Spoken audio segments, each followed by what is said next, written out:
Don't sign page 47. The words cut through the glass-walled conference room just as Grant Whitmore lowered his pen toward a contract worth $2.4 billion. For one suspended second, no one moved.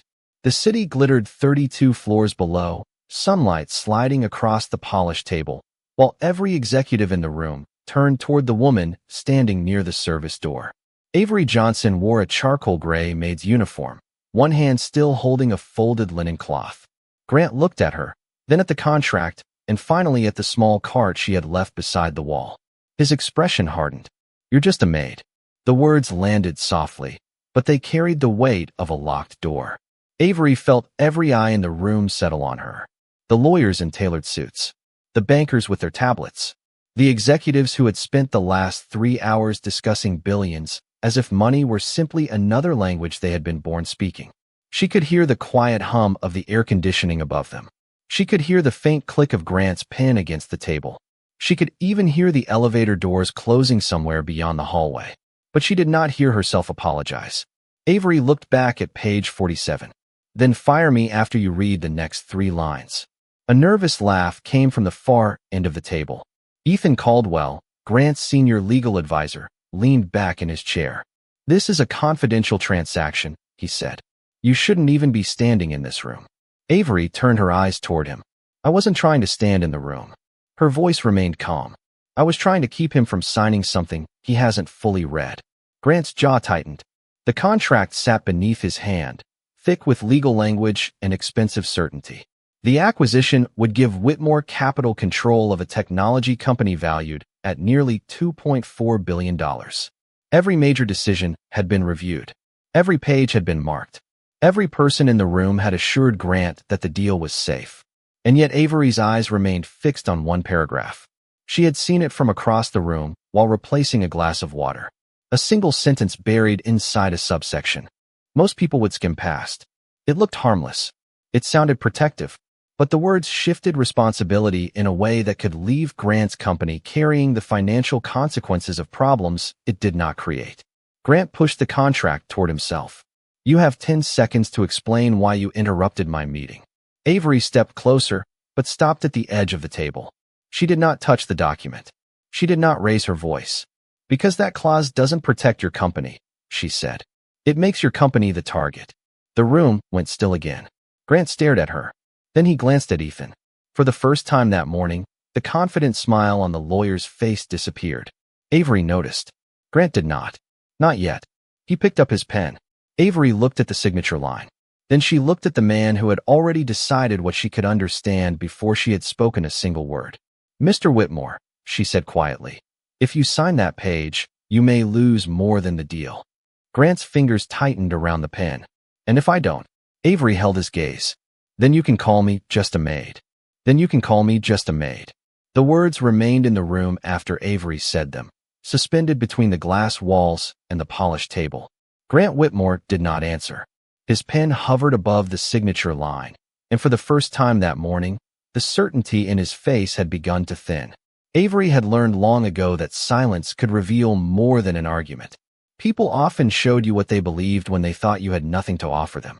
She had seen that look before. Not from Grant specifically, but from people like him. People who glanced at her uniform and decided the limits of her education. People who heard her careful voice and mistook calmness for uncertainty. People who saw a black woman standing quietly in the corner and assumed she had nothing important to say. Avery had once belonged on the other side of a conference table. 7 years earlier, she had worked as a corporate contract analyst in Chicago, reviewing acquisition agreements for a national logistics company. Her desk had been surrounded by thick binders, glowing monitors, and the steady rhythm of people asking her one question before they signed anything important. What are we missing? Avery had been good at finding what others missed. She noticed patterns in language. She noticed when one word changed the meaning of an entire paragraph. She noticed when a sentence looked harmless because someone had buried its consequences beneath pages of polished legal language. But life had a way of changing the room before a person was ready. Her mother became ill, and Avery left her job to care for her. The decision had been simple. The consequences were not. Months became years. Her mother passed away, and when Avery finally tried to return to the corporate world, the questions began. Why had she been away so long? Why had she not maintained her professional network? Why did her resume have a gap? The world did not ask what she had given up. It only noticed what was missing on paper. One rejection became another, then another. Eventually, Avery accepted a position as a maid at Grant Whitmore's private residence and executive office. She told herself it would be temporary. She would rebuild. She would save money. She would find her way back. But temporary things had a way of becoming permanent when people stopped looking closely at you. Grant had never asked about her past. Neither had most of the people who worked around him. To them, Avery was the woman who arrived before the meetings, polished the conference table, replaced the water glasses, and disappeared before important decisions were made. They did not know that she still read financial reports late at night. They did not know she kept old contract templates in a folder on her laptop. They did not know that when she saw the acquisition documents on Grant's table that morning, the language had felt familiar. Too familiar. Avery looked at the contract again. Grant was still watching her. "You said page 47, he said. "Yes." "What exactly did you see?" Ethan Caldwell shifted in his chair. It was a small movement. Almost nothing. But Avery noticed. She had always noticed small things. She pointed toward the document. The indemnification clause in subsection. "See." Ethan gave a quiet laugh. "You know what indemnification means." Avery looked at him. "I know what it means when the person responsible for a risk convinces someone else to pay for it." The room became colder. Grant's eyes moved from Avery to the contract. Somewhere beneath the confidence, beneath the expensive suits and the billions of dollars, a question had finally begun to form. Why had the maid noticed something his advisors had not? And why did Ethan Caldwell suddenly look like he wished Avery had never spoken? Grant Whitmore had built his fortune by learning one rule better than anyone around him. Never let uncertainty enter the room. At 48, he was the founder and chief executive officer of Whitmore Capital, a private investment firm whose headquarters occupied the top floors of a glass tower overlooking Manhattan. His name appeared on buildings, foundation grants, business magazines, and the kind of invitations that arrived in heavy envelopes. People waited for his decisions. They studied his expression before speaking. They adjusted their opinions when he raised an eyebrow. Grant had spent decades creating a world where confidence was treated like proof. That morning, however, the proof was sitting in front of him in the form of a contract, and the uncertainty had arrived wearing a charcoal gray maid's uniform. Grant looked down at page 47, then back at Avery. "You are saying that our legal team missed something." "I am saying the wording creates a risk your company may not intend to accept." Ethan Caldwell leaned forward. He was in his early 50s, polished, composed, and confident in the way of a man who had spent years being trusted before he finished explaining himself. "Mr. Whitmore, this is not a risk. The language is standard." Avery did not look away from the contract. "The first sentence is standard." Ethan's expression tightened. "And the rest?" "The rest changes who carries the liability." Grant's eyes narrowed. Outside the windows, Manhattan moved beneath them in a blur of yellow taxis, dark glass, and morning traffic. Inside, the room seemed to have become smaller. Grant was accustomed to people disagreeing with him in private. He was not accustomed to being corrected by someone he had never invited into the conversation. He glanced at Avery's cart near the wall. A folded towel rested on top of it. Beside the towel was a small bottle of glass cleaner. The contrast was almost absurd. A $2.4 billion acquisition on one side of the room, a cleaning cart on the other. Grant had spent his life learning to measure value in numbers. Avery had just reminded him that numbers could hide inside language. "How did you even see the clause?"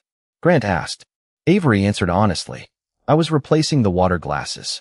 A short silence followed. Ethan gave a faint smile. "That is exactly the problem." Avery turned toward him. "What is?" "You saw one paragraph and decided you understood a transaction that took months to negotiate." His tone was polite, but the message was clear. She did not belong there.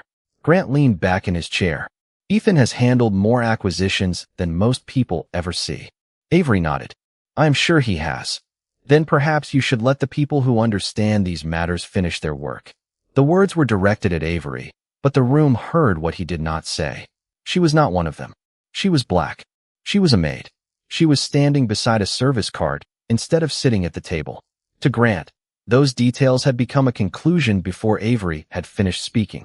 She felt the familiar pressure behind her ribs, the old temptation to explain herself, to list her experience, to tell them about Chicago, to tell them how many contracts she had reviewed, to tell them that she had once been the person executives called when a deal looked too clean. But Avery had learned that people who had already decided you were incapable rarely became wiser because you gave them. Silent again. Ethan reached for the contract. There is no need to. Let him finish, Avery said. Grant kept reading. His expression did not change, but his fingers stopped moving. The confidence in the room had shifted by less than an inch. Sometimes, that was all it took for the truth to find a way in. Grant finished reading the paragraph. For 3 seconds, no one spoke. Then he turned the contract toward himself and read the language again, slower this time. The first sentence described the seller's existing obligations. The second appeared to limit the buyer's exposure. The third, buried beneath a definition that looked routine, changed everything. Avery watched his eyes move across the page. The liability transfers after the closing date, Grant said. Ethan Caldwell immediately leaned forward. Only under specific circumstances. Which circumstances? Grant asked. Ethan reached for the document. I can explain that. Then explain it. Ethan paused. Avery noticed. It was brief, almost invisible, but the pause was there. The clause is subject to the conditions listed in the attached schedule, Ethan said. Avery shook her head. The schedule does not override the definition. Ethan turned toward her. You are not qualified to make that determination. Avery remained still. Then tell me where I am wrong. The question settled over the room like a weight. Ethan looked at Grant. Grant looked at the contract. No one wanted to be the first person to say that the woman beside the cleaning cart might have found something the legal team had overlooked. Avery could feel the room resisting her. It was not just Ethan. It was the entire structure around Grant. The expensive table, the private meeting, the closed doors, the assumption that expertise had a certain appearance. She had encountered that assumption before. Years earlier, in a Chicago conference room, a senior executive had interrupted her before she finished explaining a liability structure. He had looked at the black woman at the end of the table and asked if someone from legal could verify her numbers. Avery had been the person from legal. She had learned something that day. Sometimes people did not reject an idea because it was wrong. Sometimes they rejected it because they did not believe the person saying it could be right. Grant tapped the page. Show me. Avery stepped closer. Look at the definition of assumed liabilities. Grant followed the line with his finger.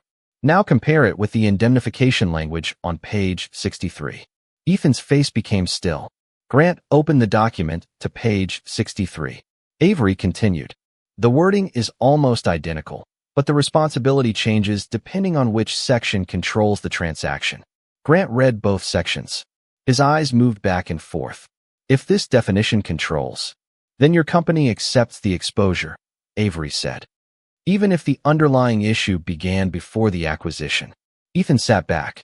That is not how the agreement is intended to operate. Avery looked at him. I am not discussing intention.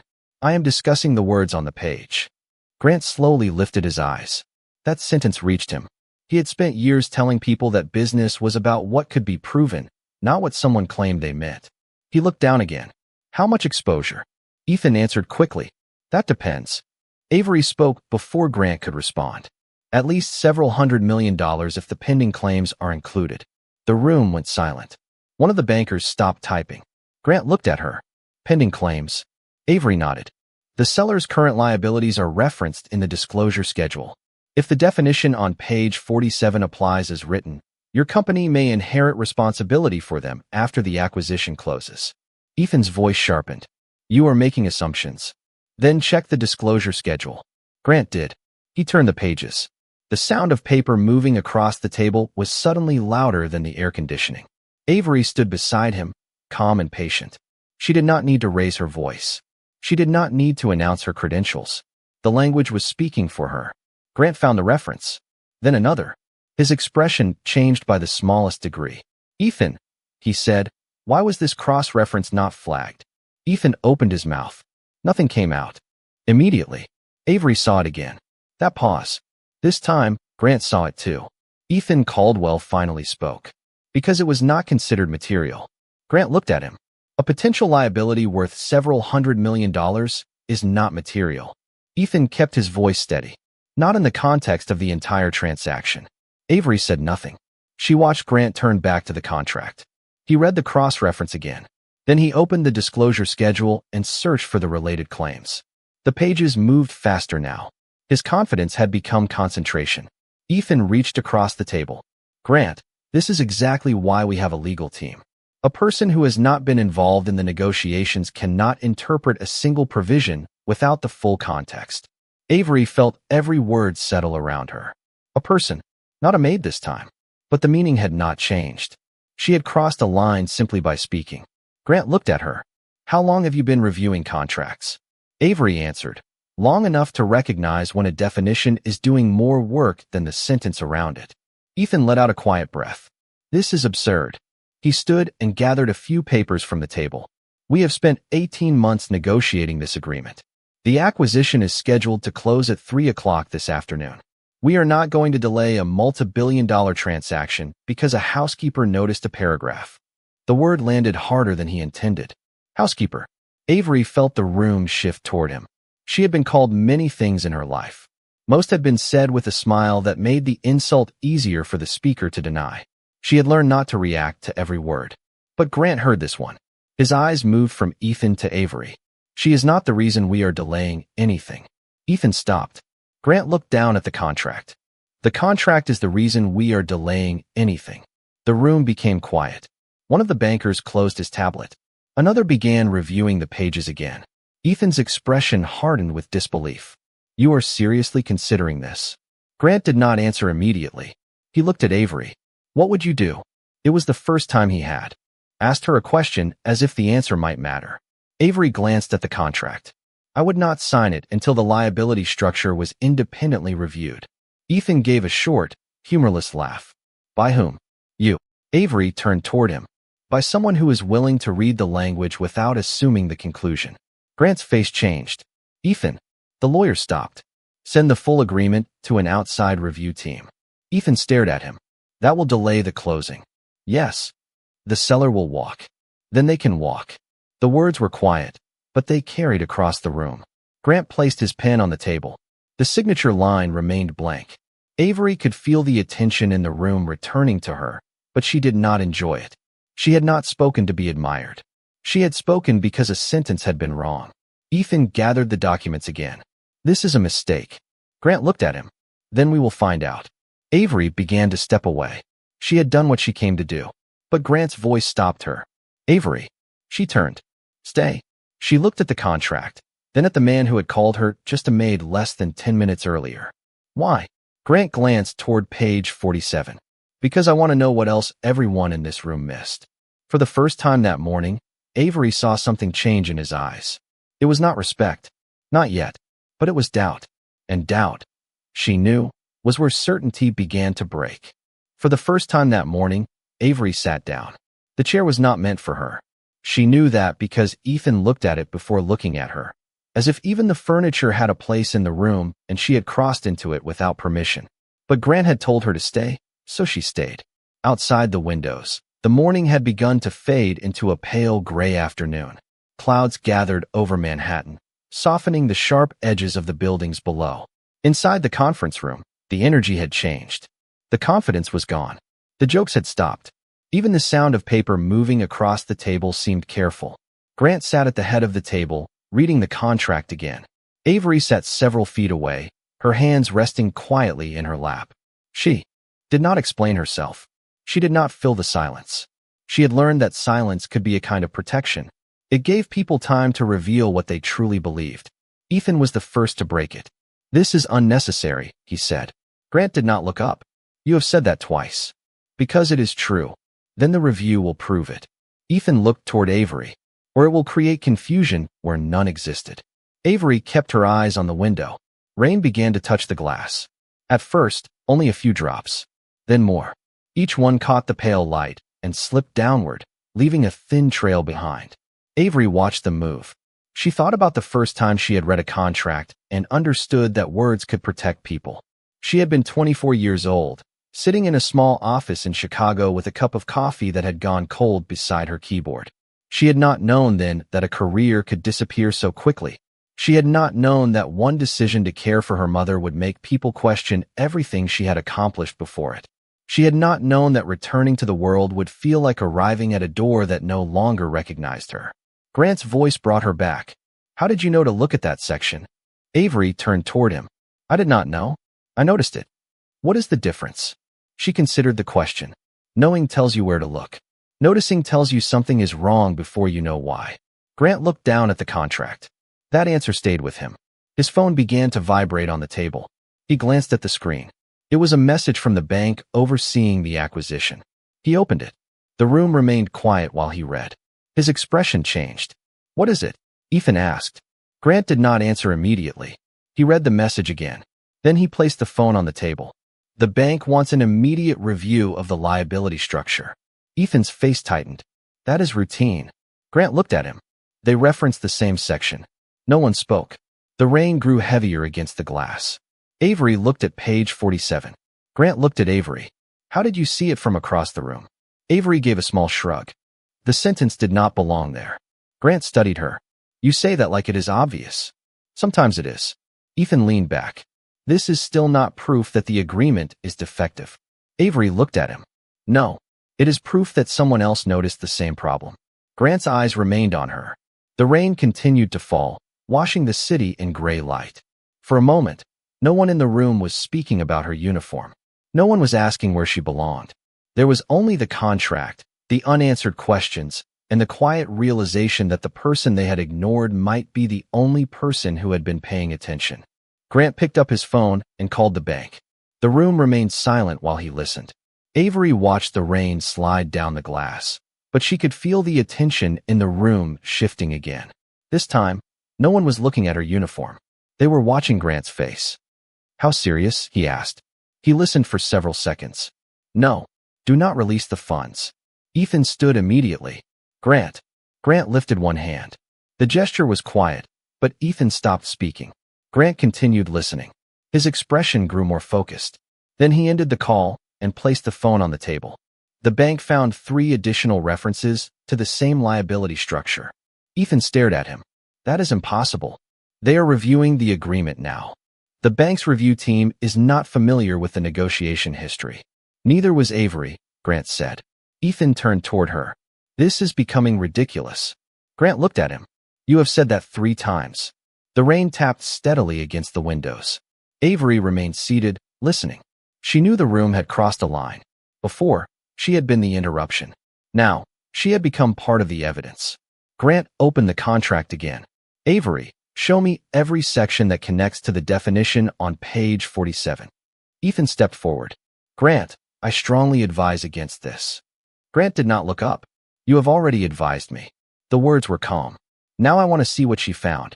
Avery stood and moved to the table. She did not hurry. She opened the agreement and began turning. Pages. Page 63, she said. Page 81.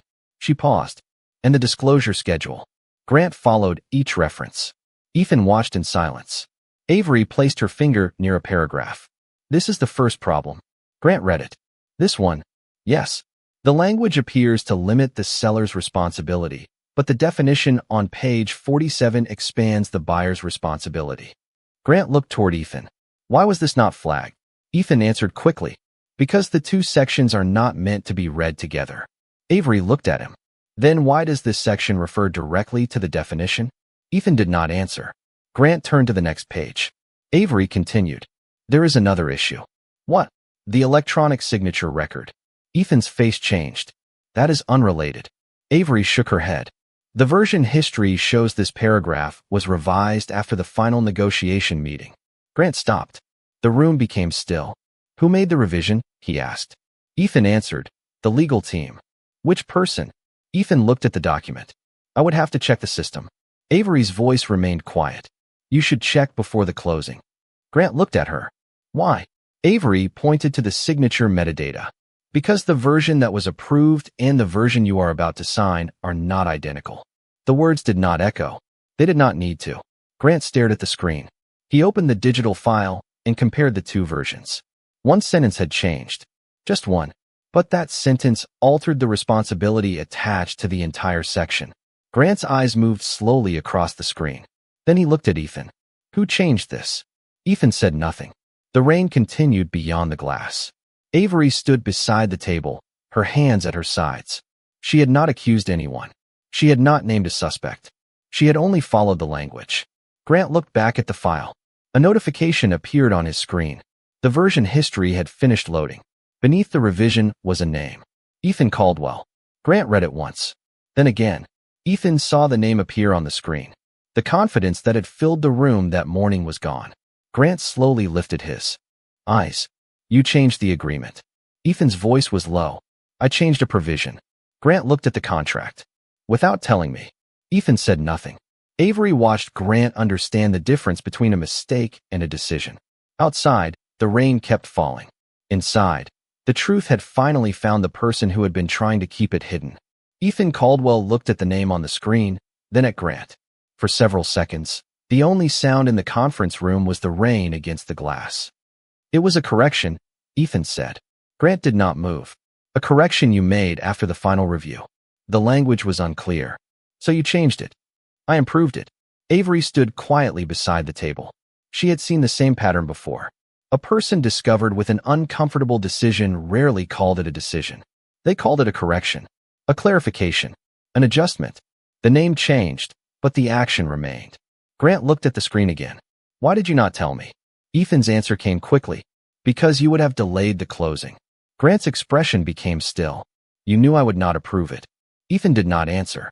That silence was enough. Grant leaned back in his chair and looked toward the windows. The city below had disappeared behind the rain. For years, he had believed that control came from knowing everything that happened inside his company. He had built systems, hired experts, and surrounded himself with people whose job was to notice what he could not. Yet the person who had noticed the most important detail that morning had been standing beside a cleaning cart. Grant looked at Avery. You knew this was more than a contract error. Avery shook her head. I suspected the revision was intentional. Ethan turned toward her. You have no idea what you are talking about. Avery met his eyes. Then the version history should prove me wrong. Grant raised his hand. Enough. The word was quiet. Ethan stopped. Grant opened the full document history. The revision had been made at 2:13 in the morning, 2 days after the final negotiation meeting. The change was not random. It connected directly to a series of pending claims. Listed in the disclosure schedule. If the transaction closed under the revised language, Whitmore Capital could inherit responsibility for those claims. The potential exposure was not a few $1,000,000. It was hundreds of millions. Grant read the information without speaking. Then he closed his eyes for one brief moment. Avery watched him. She knew that expression. It was the moment when a person realized the problem was no longer theoretical. Grant opened his eyes. Call the outside review team. Ethan said, Grant, listen to me. I have been listening to you for 18 months. Ethan went quiet. Grant turned toward Avery. And I have been listening to her for less than an hour. Avery did not respond. Grant looked at the contract. She was right about the clause. He looked at the version history. She was right about the revision. Then he looked at Ethan. And she was right to question the timing. Ethan's face lost its certainty. You are making a serious accusation. Grant answered, No. I am asking serious questions.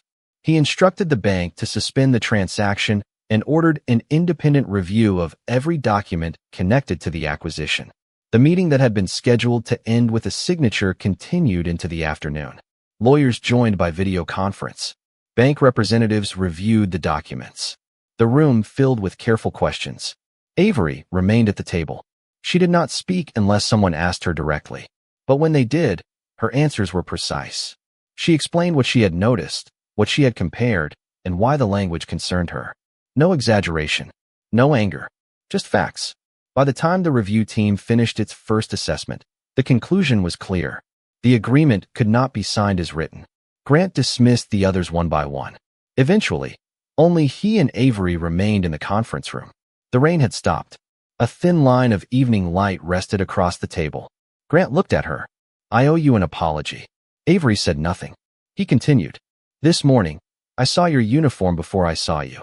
Avery looked toward the window. Grant lowered his voice. And I was wrong. She turned back to him. You were wrong about the contract. Grant held her gaze. I was wrong about you. 3 weeks later, the rain had given way to a clear morning. Sunlight filled the upper floors of Whitmore Capital, turning the glass walls gold and laying bright lines across the polished conference table. The contract was back in the room. This time, every section had been reviewed by an independent legal team. The liability language had been corrected. The hidden exposure had been documented. The acquisition would proceed, but not under the terms Ethan Caldwell had quietly changed. Ethan was no longer part of the transaction. Grant had not made a public spectacle of the decision. He had simply followed the facts, the same way Avery had. The room was quieter now. Different. Avery stood outside the conference room, holding a thin folder. She was not wearing the charcoal gray maid's uniform. Instead, she wore a dark blue suit, simple and professional, with a white blouse and polished black shoes. She had not bought the outfit to impress anyone. She had bought it because she had decided she was done waiting for other people to remember who she had been. Grant opened the door. Avery. She looked up. Good morning. He stepped aside. Come in. The room had changed since the day she first entered it. The cleaning cart was gone. The chairs were arranged around the table. A name card sat in front of one of them. Avery Johnson, Director of Contract Risk. She stopped when she saw it. Grant noticed. The position is yours if you want it. Avery looked at the card. You created a position? I created a position that should have existed before I met you. She looked at him. Grant did not smile. He did not try to make the moment lighter. You earned it, he said. Avery picked up the name card. It was only a small piece of paper, but she remembered another morning, another room, and another sentence. You are just a maid. She remembered the cleaning cart beside the table. She remembered the way people had looked at her before she spoke. She remembered how quickly they had decided what she could not be. Grant watched her quietly. I know an apology does not erase what I said. Avery looked at him. No, it does not. He nodded. I know. That answer mattered more than a perfect speech would have. He was not asking her to make him feel better. He was not asking her to forget. He was simply standing there, finally willing to accept the truth without trying to control it. Avery placed the name card on the table. Then she took her seat. Grant sat across from her. No one told her where to stand. No one asked her to wait outside. No one looked at her uniform because there was no uniform to look at. There was only the work in front of her. Grant opened the new contract. Page 47, he said. Avery looked at him.